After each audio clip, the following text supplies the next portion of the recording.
Newton per meter, yang bawahnya memakai kilonewton, silakan saja ya. Tapi kurang lebih untuk struktur sipil ya kita berada pada rentang kilonewton. Saya ada suara noise lagi.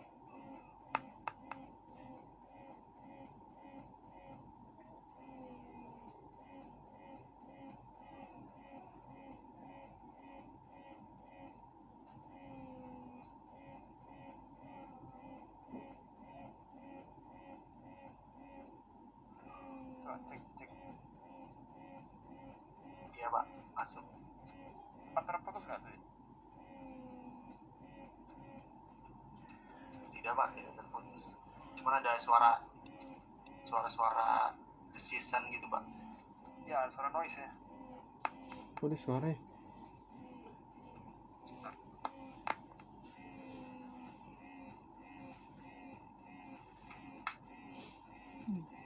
Itu jangan-jangan laptop ya? Enggak tuh udah di off. Beneran nih? Kan ini kan laptopnya habis di-install ulang. Jangan-jangan itu masih ngaco.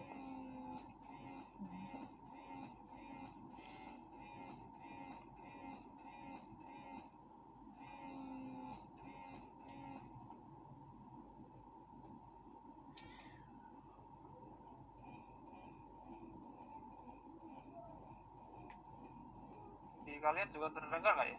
Masih terdengar ya? Masih terdengar Pak. Coba berhenti dulu, Beb. Nah, Coba berhenti dulu. hilang Pak. Tapi katanya udah hilang tadi. Oke ya, saya nggak tahu nih. Selalu seperti itu. Lalu juga sama. Ya, oke kita lanjutkan. Jadi ini bentuk aksial bisa diberikan beban ya. Q atau distributed load. Di beberapa buku kadang orang nulisnya W, tapi saya lebih prefer Q ya. Nah ini kalau kita zoom penampang ini, dia memiliki bentuk seperti ini ya.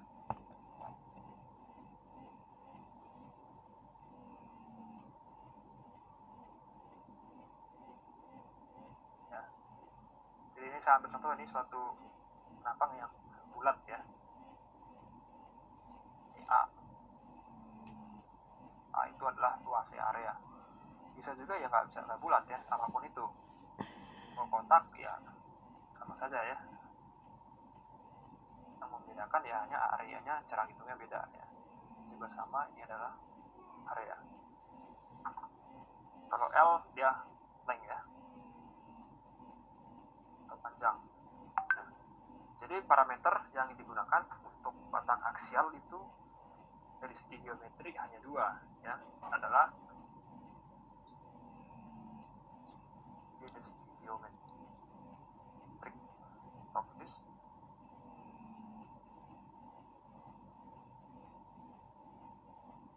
itu adalah A dan L ya. Sedangkan dari material properties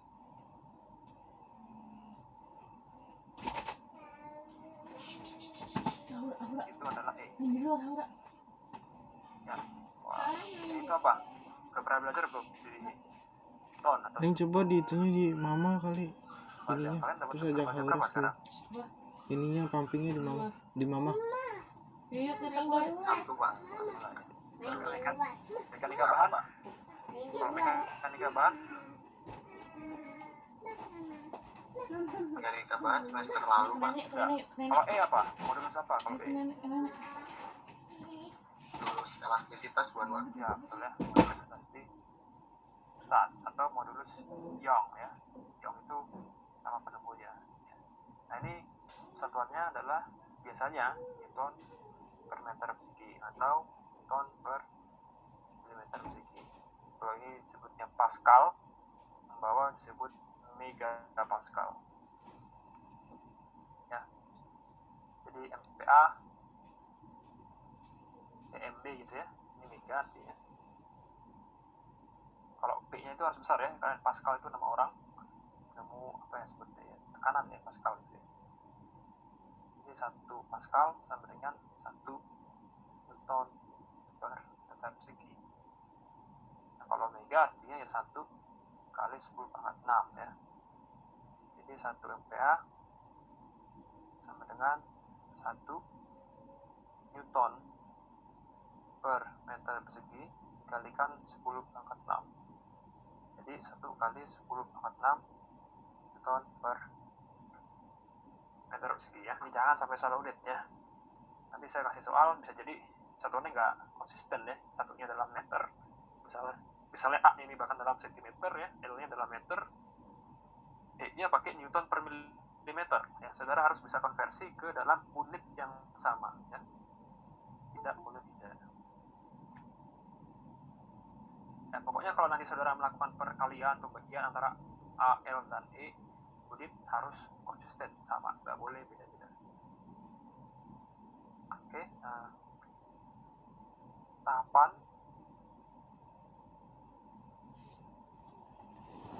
untuk menganalisa elemen struktur.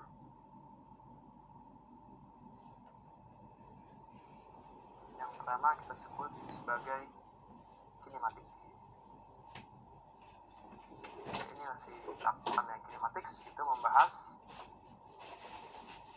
hubungan antara U garis panah kiri kanan ya, dia bisa saling berhubungan ya. Yang pertama adalah displacement.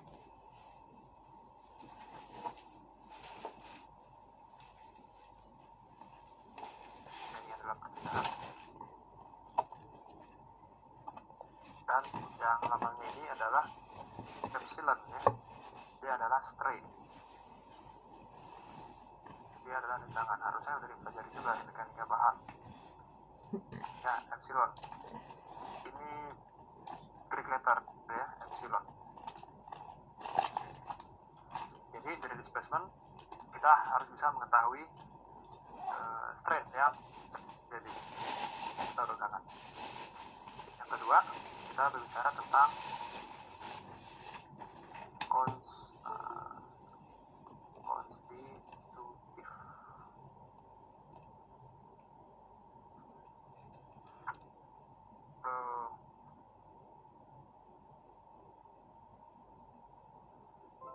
Konstitutif relationship ya. Jadi minggu ini kita udah bukan review ya, ini materi utamanya ya. Nah, ini membahas tentang hubungan antara Q atau P ya dengan sigma. Ini adalah beban luar yang mau merata ataupun terpusat, point load sebetulnya. Yang sebelah kanan adalah stres atau tegangan. Lambangnya adalah sigma. Oke, yang ketiga kita berbicara tentang equilibrium. Equilibrium artinya adalah keseimbangan.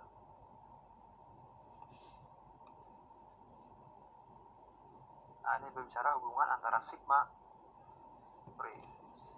ya, harusnya itulah ya, dengan sigma dengan ya, ini adalah stres hubungan dengan gaya normal.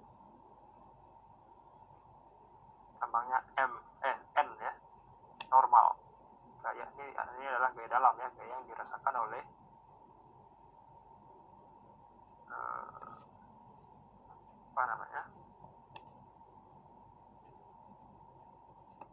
penampang kita ya. Oke. Sekarang kita masuk suatu kasus. Saya memiliki suatu bata aksial. Ya, lurus ya. Dan harusnya sih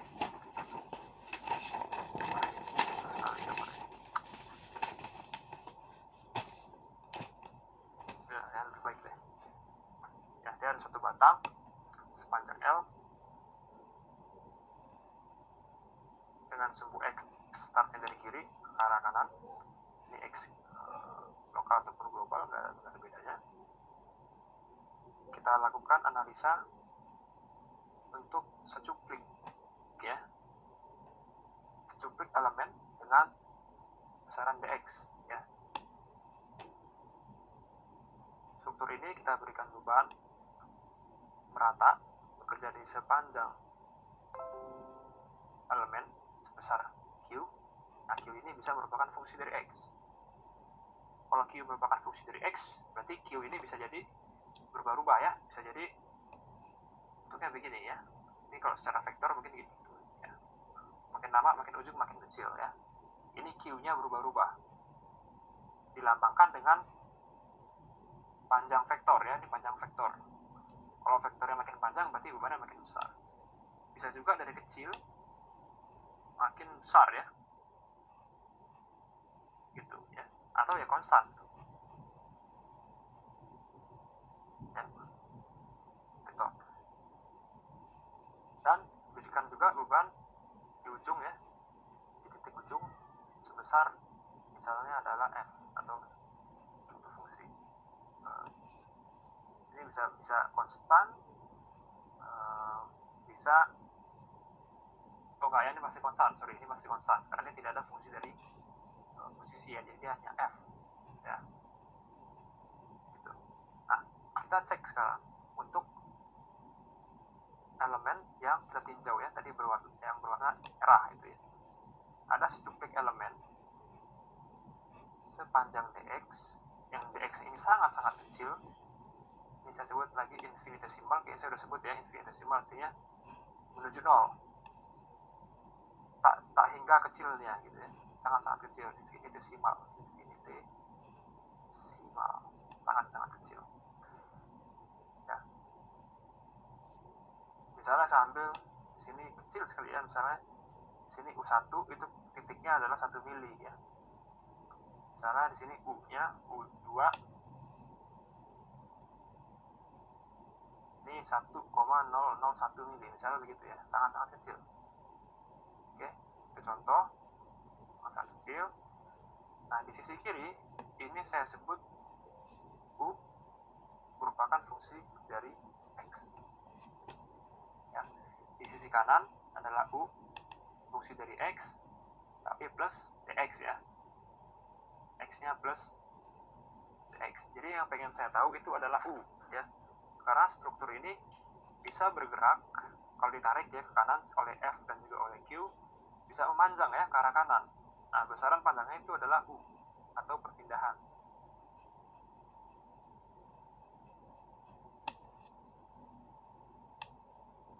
Oke, nah jadi karena di sini adalah titik ini adalah titik X, ya kalau di sini nggak X ya, pasti X plus dx.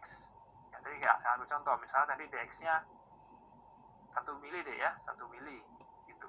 Di titik ini 1 mili nih X-nya nih. Ya berarti kalau di sini berapa? Ya 2 mili ya. Karena di sini udah 1 mili, ditambah lagi sebesar 1 mili, di sini pasti X-nya X 2 mili. X-nya diukur dari suhu global ya. Di sini titik 0. Sorry, ini mili ya. Gitu. Contoh ya, tapi nggak mili. Ini infinitesimal. Itu ya mendekati 0 ya. Saya nggak tulis mencegah kebingungan. Oke, ya ini yang vektor saya juga hapus ya. Intinya saudara paham bahwa Q itu bisa jadi fungsi dari X dan tidak konstan. Nah, kita masuk pertama adalah ke kinematics.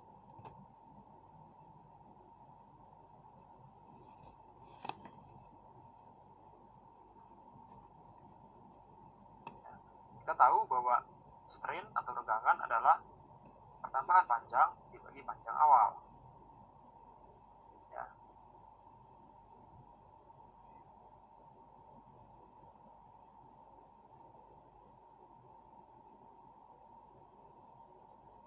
Dibagi panjang awal.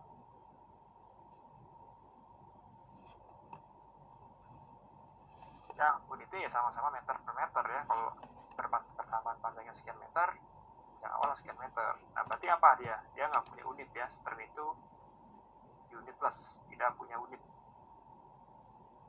Nah, delta L, cara ngukurnya gimana? Ya berarti kan panjang awal dikurangin panjang akhir kan? Nah, panjang awal berapa? Itu tergantung berapa besaran displacement di titik itu ya. Jadi kita punya UX plus dx. Ini artinya dia di sini nilainya berapa ya, pertemanan panjangnya dikurangin u x. Di sini pertemanan panjangnya berapa ya. Karena yang kita tinjau adalah sekali lagi satu infinitesimal part ya, bukan satu struktur ya. Nah ini dibagi dengan panjang awal. Panjang awalnya ya pasti dx.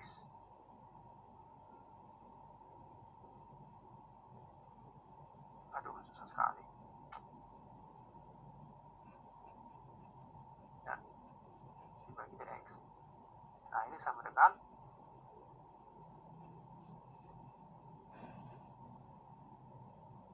u plus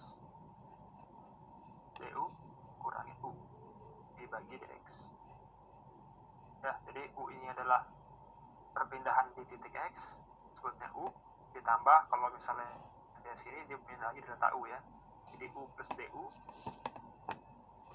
sama dengan akhirnya ya ini saling coret ya, u coret sama dengan du per dx ya. Ingat secara matematik ini artinya adalah turunan pertama ya dari u yang merupakan displacement ellipse ya terhadap x. Tapi dari sisi fisikal ya, ini adalah perubahan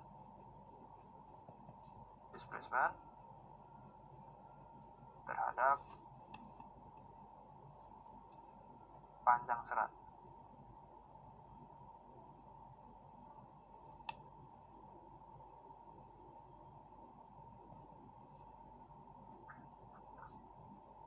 Ya, dan sebenarnya ya du per dx ditulis delta u per delta x juga boleh ya.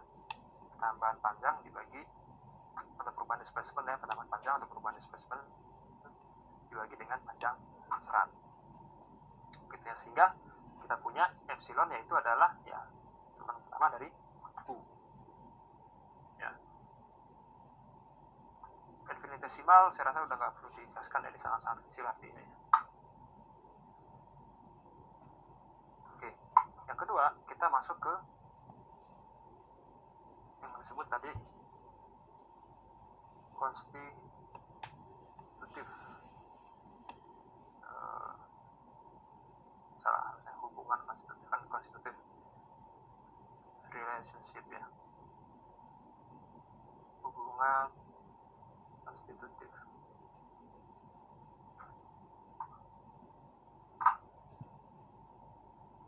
Ya, hubungan konstitutif itu adalah sigma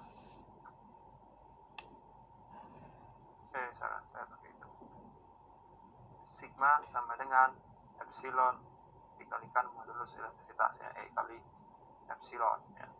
Ini sekali lagi adalah stres atau tegangan, ini modulus Young atau modulus elastisitas, yang ini adalah strain atau regangan. Jadi kalau saudara punya penampang, ada bekerja sigma, gaya bekerja situ ya, tapi bekerja pada satuan luas, itu kita sebut tegangan ya, tegangan yang bekerja pada suatu satuan luas. Jadi bekerja seperti itu ya, merata ya. Nah ini suhunya biasanya suhu lokal, dia x-nya x kecil, ke arah sana y-nya y kecil, ke arah atas z-nya z kecil. Ini suhu lokal. Suhu lokal selalu suhu x sejajar dengan suhu panjang penampang ya. Suhu panjang elemen, suhu panjang elemen. Nah, persamaan dari gaya ya, gaya itu adalah penjumlahan dari tegangan bekerja pada suatu luas tertentu ya, pada suatu luas tertentu. Nah ini adalah integrasi ya, integrasi yang merupakan integrasi dua kali terhadap luas dikalikan sigma, tapi sekarang sigmanya adalah dy dz. dy dz. Kenapa? Karena luas penampangnya aksial bar ini ya salah malah. Luas penampangnya aksial bar ini dia merupakan bidang yang berada di bidang suhu z sama y ya. Jadi dy sama dz gitu. Nah, jadi dA yaitu sebenarnya adalah dy dan dz. Nah, karena sigma adalah epsilon kali sigma itu adalah epsilon dikalikan modulus yang, maka kita dapat persamaan di epsilon adalah dy dz. Ya, ini kita ubah. Sekarang epsilonnya adalah d per dx ya, perubahan panjang dibagi panjang serat dikali dy dz.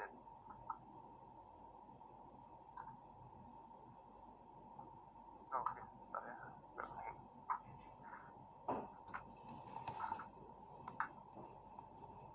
Ya, nah, ya tidak diintegrasi oleh dy dz, ya kan berarti kan kalau diintegrasi terhadap tapi ya berarti variabel d ya. Nah, integrasi terhadap z berarti sorry.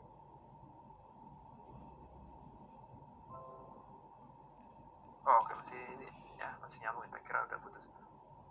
Oke ya, nah ini kita keluarkan ya, e nya keluar, du per dx nya keluar karena nggak ada variabel d sama variabel z di dalamnya. Nah, kita integralkan terhadap dy dz. Kenapa itu integral dy dz? Ini adalah luas penampang.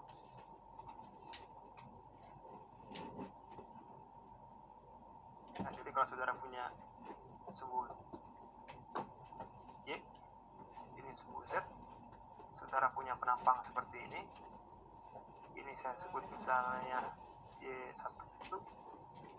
y2, z1, z2. Oh, taruh situ aja sama Jadi yang sebenarnya kasih ya, sayang. luas itu adalah adalah integrasi dari y1 ke y2, integrasi dari z1 ke z2 dari dy dz. Nah, diintegralkan saudara nanti dapat adalah y2 y1 dikali z2 z1 alias lebar kali tinggi kotak ya. Itu aja kerjakan integralnya ini ya. Tapi kenapa saya tulisnya integral dy dz? Karena bisa jadi ya belum tentu kotak ya. Jatuh. Saudara punya Aduh. penampangnya bentuknya begini, ya saudara harus integrasi ya. Integrasikan. Nah, ini susah sih memang.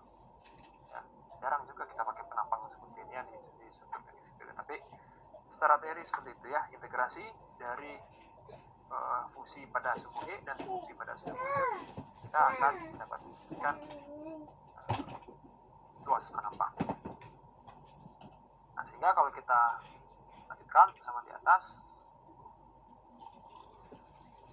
maka Kn adalah modulus yang dikalikan perubahan displacement terhadap X di UDX dikalikan dengan A. Nah, EA nya kita taruh depan ya, du per dx kita bisa ubah bentuknya menjadi EA kalikan U aksennya. Jadi aksen itu artinya D per dx ya, ininya satu aksennya begitu. Oke, jadi sekarang kita dapat korelasian ya. Jadi gaya normal yang terjadi merupakan perkalian antara modulus yang dikalikan luas dikalikan terhadap strain atau epsilon, yang merupakan epsilon itu adalah ukuran pertama U terhadap X. Oke, kita masuk sekarang yang ke bagian terakhir ya, keseimbangan. Kalau ini bicara tentang gaya, ya, yaitu terus ya. Apa yang seimbang? Equilibrium kan seimbang ya. Ya, jawabannya adalah gaya. Oke. Nah, ini sekali lagi saya gambar ulang. Kita tutup batang.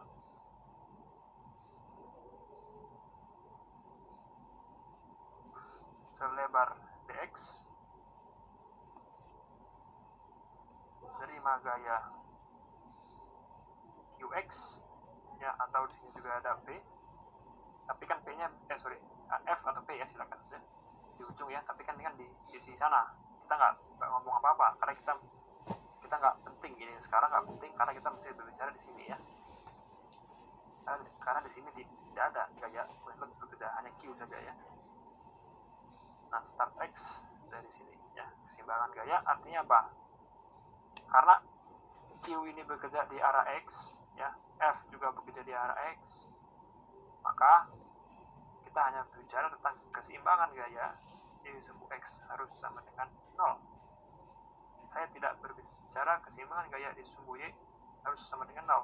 Ya pasti harus sama dengan 0 juga, tapi karena saya tidak ada degree of freedom di arah Y, nggak ada gunanya saya berbicara terhadap hal ini ya. Ini saya tidak pentingkan. Saya nih bukannya tidak valid ya.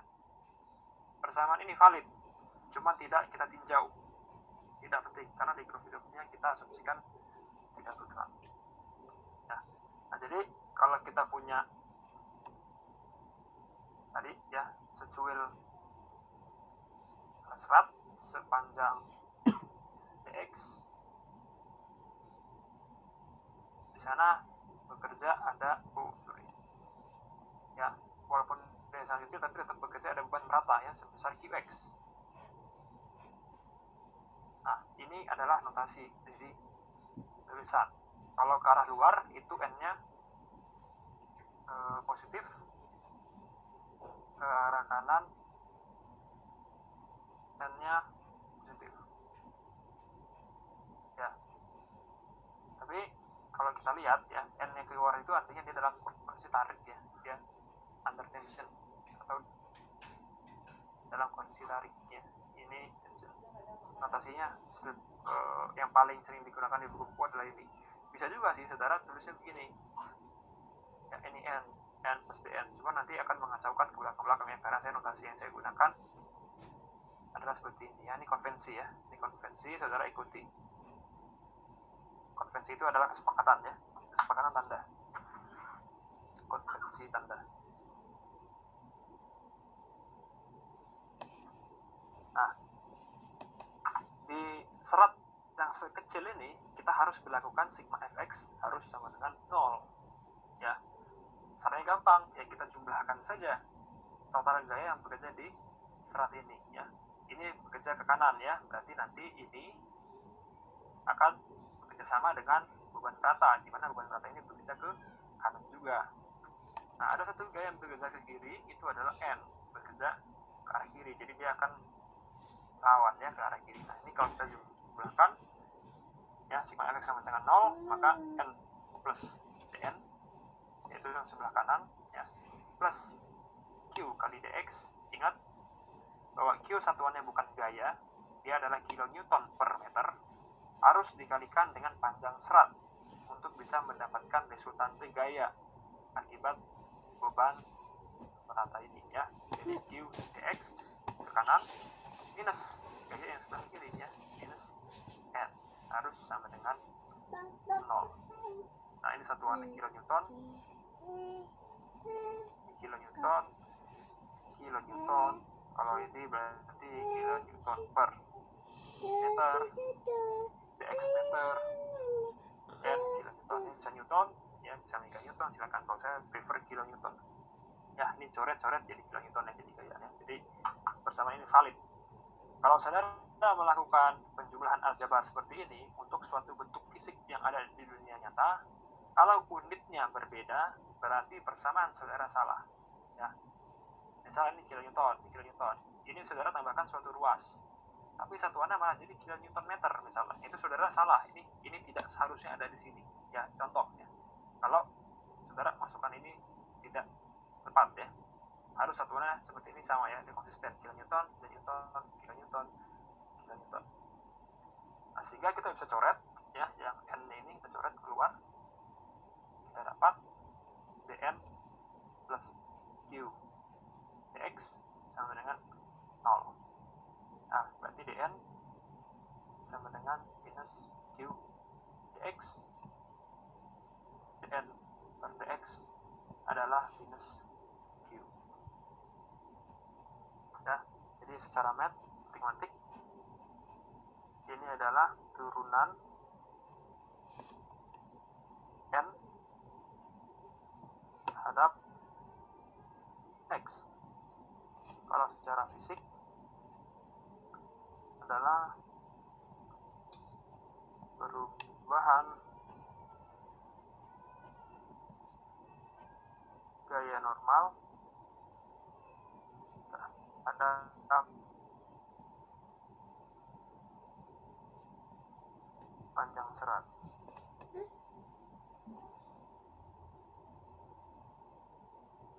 Oke. Nah, kita dapat ya dn per dx sama dengan minus q.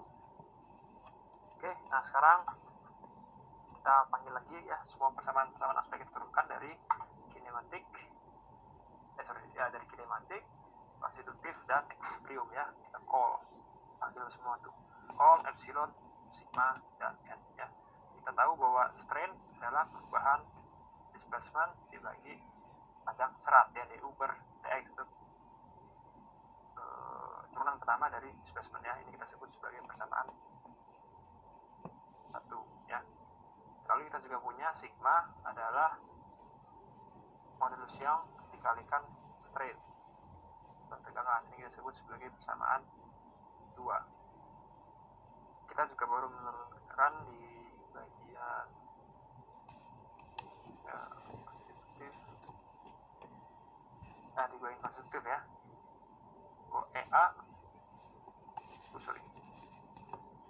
du per dx adalah u aksen, dan ini kita sebut persamaan 3. Lalu terakhir dari equilibrium adalah dn per dx sama dengan minus q. Ini saya sebut persamaan 4. Nah ya, ini sekarang kita udah sebenarnya punya korelasi ya. Di sini ada strain, di sini ada strain ya. Strain ini akan pasti saling bisa kita masukkan dan substitusi ya. Di sini ada n, ada ea du dx ya, ea du dx, du dx itu adalah strain, bisa juga kita substitusi. Lalu n ini turunannya terhadap x adalah minus q ya. Bisa kita cari benang merahnya seperti apa. Nah, kita masukkan persamaan 3 ke persamaan 4 ya.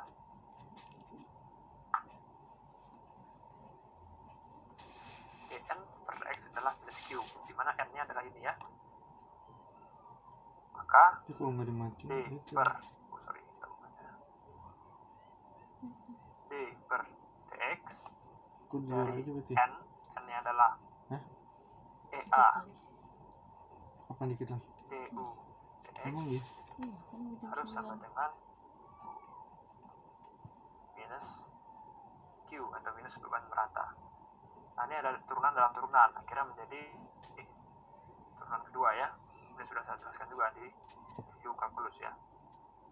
Menjadi a turunan kedua u terhadap x ya. Tulisannya gini ya. Yang kuadratnya satunya di atasnya itu di depan, yang di belakang di bawah variabel. Sama dengan minus q. Jika kita punya persamaan ea u double aksen adalah minus q, di mana ea konstan overlap artinya sepanjang penampang elemen dia konstan. Maksudnya gimana? Kalau saudara punya penampang seperti ini,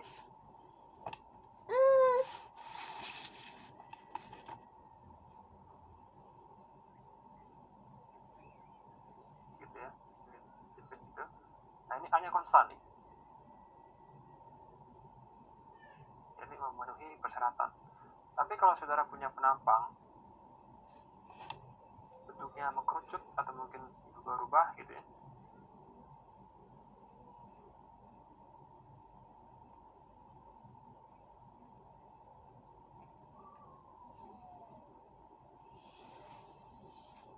seperti ini A tidak konstan, tidak sama dengan konstan karena berubah-ubah. Nah ini susah kita analisisnya, ini saya nggak masukkan di sini. Kalau ini nanti maka A ini akan menjadi fungsi dari X ya, ini A fungsi dari X. Kalau ini A nya konstan, ini kita nggak analisis ya, kita nggak analisis karena adalah A nya konstan. Ini adalah disebut sebagai penampang prismatik.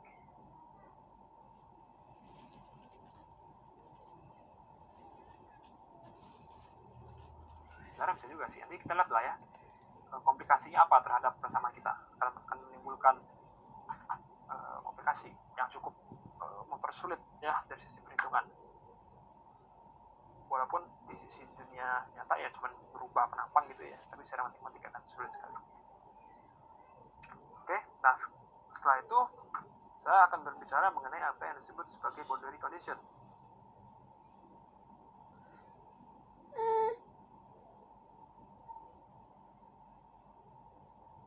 Boundary condition adalah kondisi batas. Jadi kondisi batas itu keadaan ya. Batas itu kaitannya terhadap lokasi ya. Lokasi. Kalau di dinamika struktur, misalnya namanya kondisi awal atau kondisi inisial, itu awal atau enggaknya terhadap waktu ya, terhadap lokasi alias X. Nah, itu ada berbicara tentang dua hal ya. Yang pertama adalah kinematik.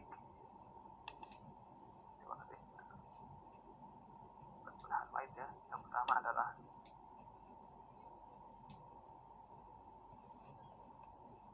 kinematik atau orang sebutnya adalah Dirichlet. Dirichlet ini adalah nama orang. Ini kita berbicara tentang perpindahan. Yang kedua itu adalah force. Ini adalah ada orang sebut von Neumann boundary condition. Ini penemunya lagi ya, yang menemukan adalah von Neumann. Von itu orang mana ya? Orang Garut. Von Neumann orang Belanda mungkin ya. Jerman Pak. Von itu Jerman ya? Von. Ya Pak, kalau Belanda Pak. Oh ya, von ya, von Neumann orang Jerman penemu ya. Nah ini kalau saya buat idealisasi batangnya lagi ya, dan kalau saya analisis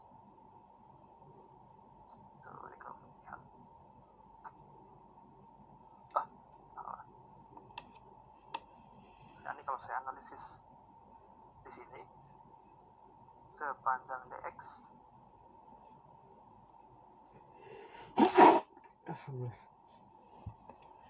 dan kalau ada gaya yang bekerja sebesar Q, penampang ini memiliki besaran EA sekian, ini sumbu X, ini panjangnya, maka ini X sama dengan 0 ya, di sini X sama dengan L.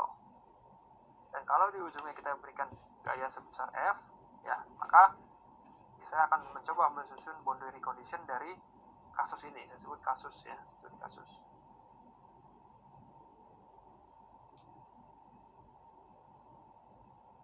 Case. Ya, kasus. Nah, yang pertama adalah kinematik ya. Kinematik berbicara perpindahan. Nah, sekarang saya tanya ke kalian, dari sepanjang bentang elemen ini, adakah titik di mana besaran perpindahannya kita ketahui?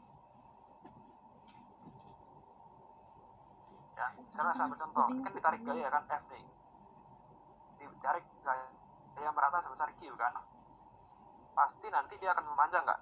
Memanjang dong, jadi seperti ini kurang lebih ya, ada pertambahan panjang tuh sebesar segini. Ya, kalau bertambah panjang, bisa nggak kita sekarang nih berdasarkan informasi secara visual ya, bisa nggak saya mengetahui berapa sih besaran displacement di sini di U pada saat L? Bisa nggak kita tahu? Nggak bisa ya, karena ya kita harus hitung dulu berapa panjang dia, itu malah pertanyaan yang pengen kita cari kan, nggak bisa. Tapi kita bisa tahu dong berapa sih perpindahan U pada X sama dengan 0. Ya kalau di X sama dengan 0 kan dia kan di restraint ya, di penjepitan ya. Berarti apa? U sama dengan 0 ini harus 0. Kita bisa memberikan informasi tersebut sebagai memformulasikan informasi tersebut sebagai boundary condition. Nah, penulisannya adalah ya, dari condition 1 bahwa displacement yang merupakan fungsi dari X garis lurus ya pada saat X sama dengan 0, alias bahasa simpelnya ini, kalau ini matematik resmi bentuknya begini ya, alias atau U pada saat 0 ya harus 0 ya, pasti 0 kan, pasti 0 nggak kalau diperletakkan? Mungkin nggak 0 nggak di sini nih, mungkin bergerak nggak?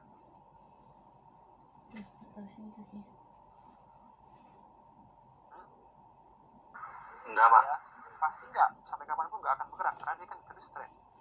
Jadi yang pertama ini valid ya, ini valid ya. Penulisannya sih kayak gini ya, pokoknya gini lah ya, bahasa simpelnya di titik X sama dengan 0 ya U-nya itu 0 gitu. Cuman penulisan matematik yang benar yang atas ya, yang ini nih ya saudara, pakai gini, jangan kayak ini kalau ini mah non akademik ya. Itu satu. Nah yang kedua itu kita harus berbicara tentang force ya. Jadi boundary condition ini dia harus pasang ya. Ya, kalau satunya berbicara tentang kinematik atau direlate, berbicara tentang perpindahan, satunya harus berbicara tentang force. Nggak boleh sama-sama berbicara tentang force ya.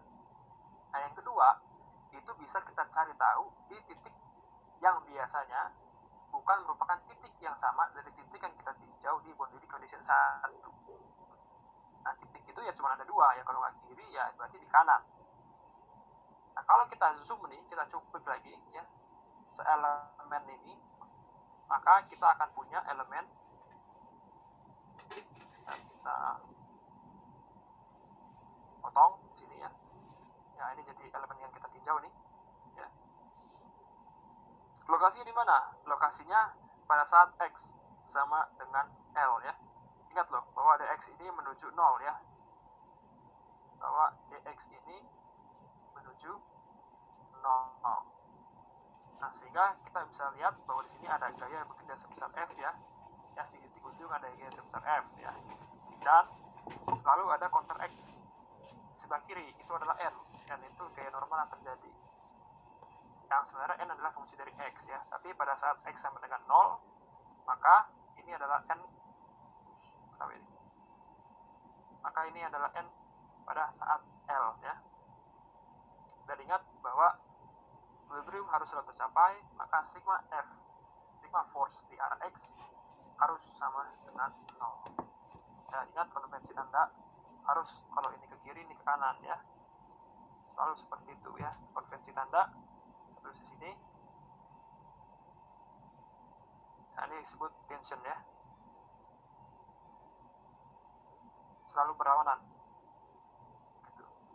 Nah berarti kita bisa tahu dong ya, kalau sigma Fx sampai 0 berarti F minus L harus sama dengan 0. Maka N yang merupakan fungsi dari X untuk X sama dengan L, di X sama dengan L, maka yaitu adalah N dalam kurung L ya. Nilainya adalah sebesar gaya luar yang bekerja. Ya, jadi pasti gaya normal yang terjadi tepat di ujungnya ini dengan dx yang sangat-sangat kecil menuju 0, pasti gaya dalamnya adalah N. Ya pasti ya, kalau saudara narik F, maka gaya dalam terjadi harus sebesar kurang lebih F ya. Jadi kondisi nomor 2 ini maaf. ya valid. Satu lagi ya.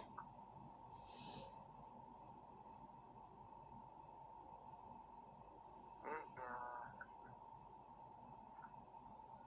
Lanjut ya, nggak apa-apa ya, kita bisa sampai sekitar 10 menit lagi ya, nggak masalah, biar nggak lupa saudara. Oke, nah ini saya tulis sekarang ya kasus 1, kita kerjakan soal contoh ya dengan contoh soal yang kurang lebih sama dengan di atas, terus ulang.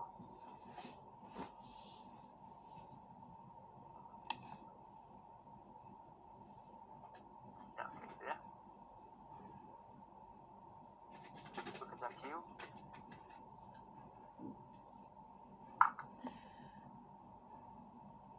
Dia punya penampang sebesar A dengan bentuk material modulus elastisitasnya adalah E, panjang bentang L,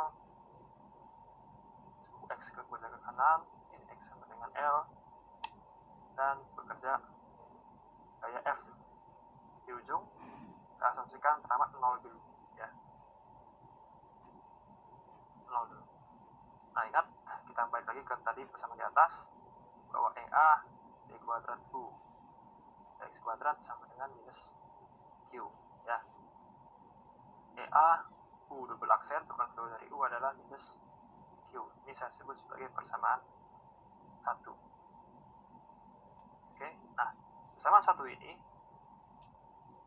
saya integrasi di ruas sebelah kiri dan di ruas sebelah kanan. Saya integrasi terhadap apa? Ya terhadap X ya.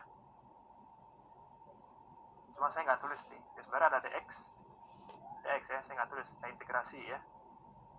Boleh dong saya integrasi ruas kiri sama ruas kanan, kan kiri kanan saya kalikan ya. Contoh misalnya saya A sama dengan B ya, saya kalikan ruas sebelah kiri 2 dengan ruas sebelah kanan 2, kan nggak berubah persamaan ya. Ya sama aja kan, 2A sama 2B, kalau dicoret hilang juga gitu ya. Saya bagi 2 kan sama aja kan, A sama B tetap A sama dengan B pasti ya.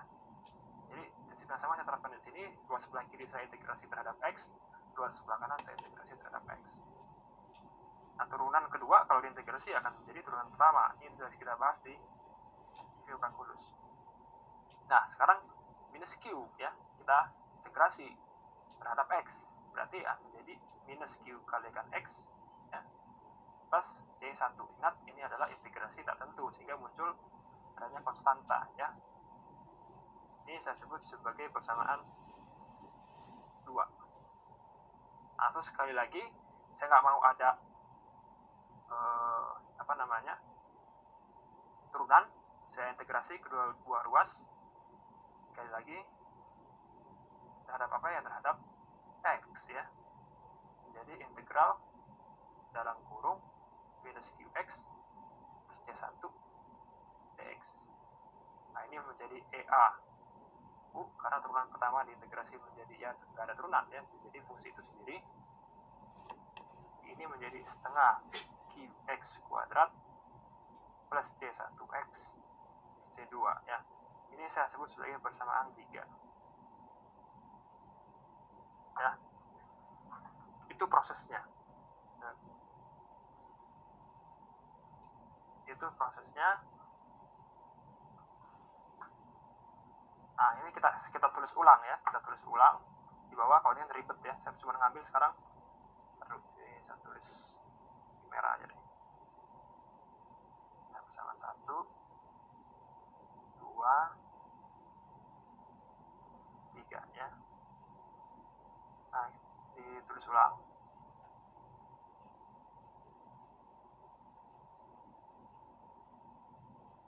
EAU double aksen itu minus Q ya, persamaan 1. Ini bentuknya apa adanya ya, seperti ini ya. Persamaan 2,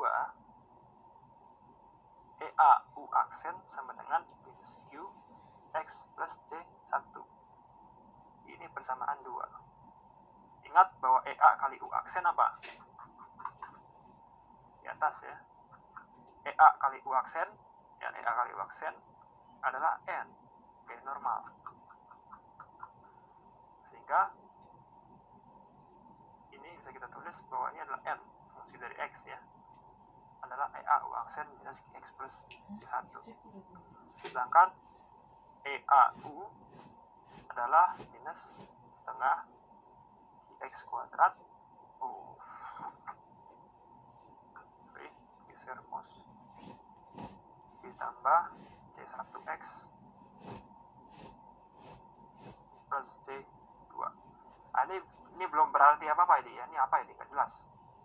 Nah, ini bisa kita ubah menjadi U yang merupakan fungsi dari X adalah, nah ini pindah ke sini ya, EA-nya pindah ke ruas kanan. Jadi seper EA kali min setengah kuadrat plus C1X plus C2. Nah ini sebenarnya bersama 3 ya, sama aja. Jadi kalau saudara bisa lihat, ini adalah beban merata, persamaan beban merata. Nah ini adalah persamaan gaya normal yang terjadi, merupakan fungsi dari X ya.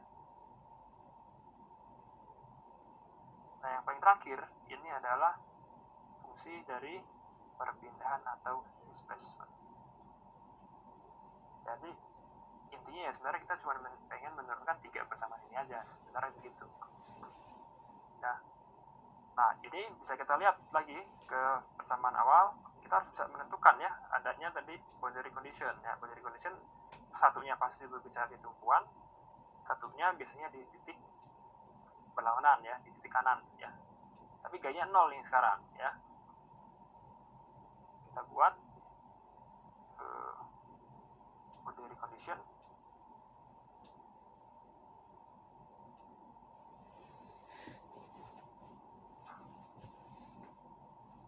Ya, ada 2 ya. Kenapa ada 2? Karena saudara harus lihat di sini ya. Persamaan ini Q-nya tahu, E-nya tahu, A-nya tahu, U-nya fungsi yang pengen kita cari. C1 konstanta, kita nggak tahu nilainya berapa. C2 konstanta, nilai nggak tahu kita berapa ya. Nah, jadi boundary condition ini harus kita gunakan. Kenapa? Karena ada 2 unknowns atau konstanta ya, unknowns konstanta pada 2 persamaan terpisah di atas.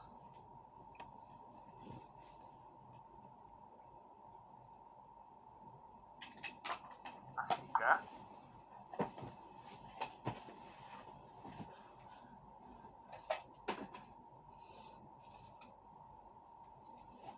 kita harus memasukkan formasi boundary condition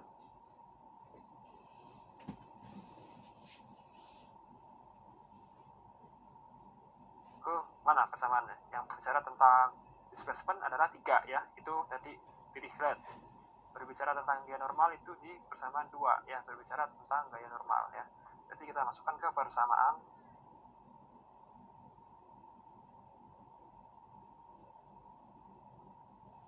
2 dan 3. Nah, apa itu boundary condition? Yang pertama adalah displacement pada saat 0 harus 0 ya, bahwa di sini dia tidak mengalami pergerakan karena dia di strand. Berarti U0 atau displacement pada titik 0 itu adalah 0. Yang kedua, gaya normal yang bekerja di ujungnya adalah 0 ya, karena tidak ada gaya luar yang bekerja, F-nya adalah 0. Karena ingat bahwa N di titik X sama dengan L atau NL ya, itu harus sama dengan F. Nah, F-nya tinggal kita ganti aja 0 ya, 0 gitu. Berarti L-nya harus sama dengan 0. Nah, ini sih gampang ya. Kita balik lagi ke persamaan bahwa tadi nx adalah minus ux ditambah c1, n pada saat L itu adalah minus q, x-nya kita ganti dengan L, ditambah c1 harus sama dengan 0. Maka c1 sama dengan q kalikan L. Kita dapat c1 menggunakan boundary condition kedua ya, von Neumann. C1 nya udah dapat, kita tinggal panggil lagi persamaan kedua, persamaan ketiga ya, adalah u pada u merupakan fungsi dari x 1 per EA kalikan minus setengah x kuadrat plus c1x plus c2 ya. C1 nya udah tahu dari atas, sehingga kita masukkan lagi persamaan yang ini dari condition 1 bahwa displacement pada saat 0 harus sama dengan 0 ya. Maka u pada saat x0 harus sama dengan 1 per EA dikalikan minus setengah q kali 0 kuadrat plus c1 kali 0 ya 0 ditambah c2 harus sama dengan 0. Maka kalau ini 0 ya, berarti ruas kanan saya kalikan 0, saya kalikan EA ya, yang sebelah sini juga saya kalikan EA gitu ya. Maka ini kan jadi hilang nih EA-nya yang sebelah kiri. Nah kalau 0 kali EA ya apa? Ya 0 aja ya. Sehingga saya dapat ya 0 plus 0 plus C2 harus sama dengan 0. Maka C2 adalah 0. Sehingga saya bisa mengetahui besaran U di setiap X, di mana ini saya sebut sebagai solusi. Agak muat nih.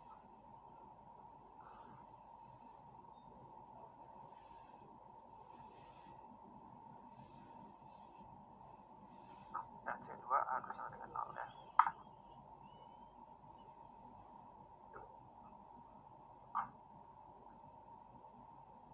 Ya ini saya sebut sebagai solusi.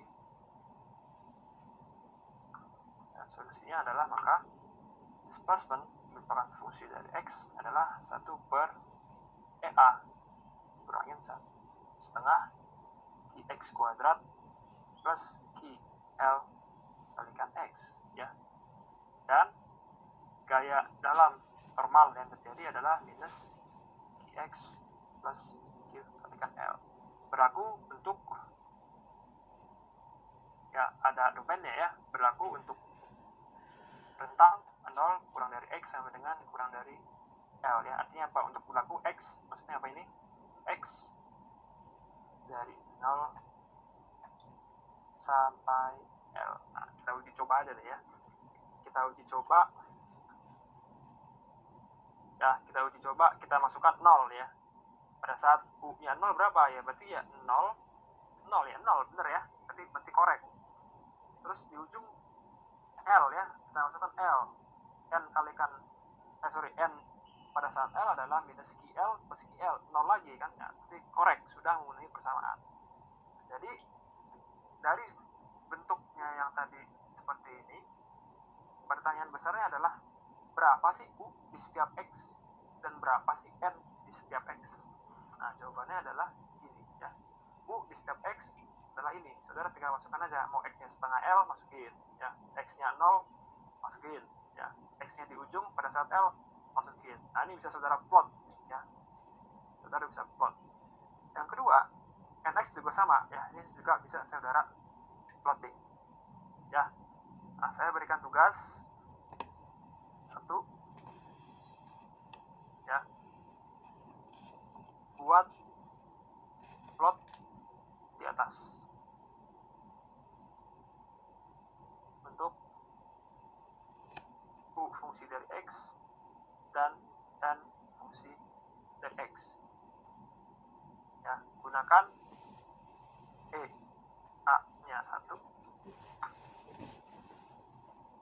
Q nya 1, L nya 1 ya. Jadi ini kita sebut sebagai unit model ya, semuanya 1 aja karena nggak penting angkanya ya, saya cuma lihat bentuknya sih apa sih ya.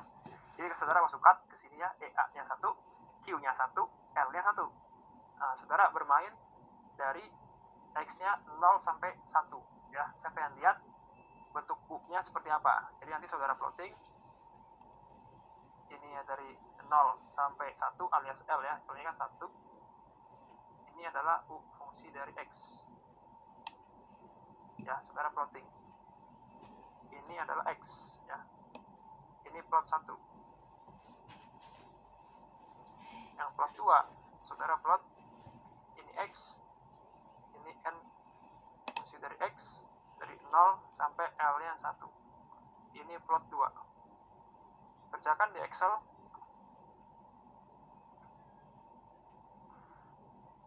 Ya.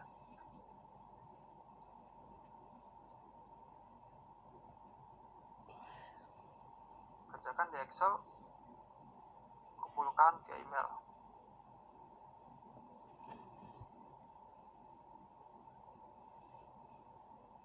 Dan siakat ya. Ini gampang banget tugasnya, cuma ngeplot aja di Excel. Oke.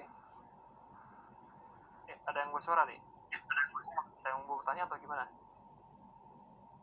Ya, deadline-nya tanggal 11 bulan 10 2021 pukul 23.59 WIB. Ingat, keterlambatan akan saya berikan penalti proporsional terhadap menit keterlambatan.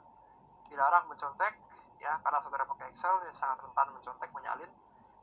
Kalau tulisannya sama, formatnya sama, beda warna, saya akan berikan pengurangan nilai ya, bagi ya yang mencontek ataupun yang memberikan contekan ya. Itu sudah saya jelaskan ya di kesepakatan kelas di awal ya. Ini gampang lah ya, cuma 4 ini mas, 2 menit selesai ini mas. Oke, kumpulkan, bisa bentuknya PDF atau Excelnya langsung, gak masalah ya. Gitu. Oke, sampai sini ada pertanyaan? Sambil saya absen.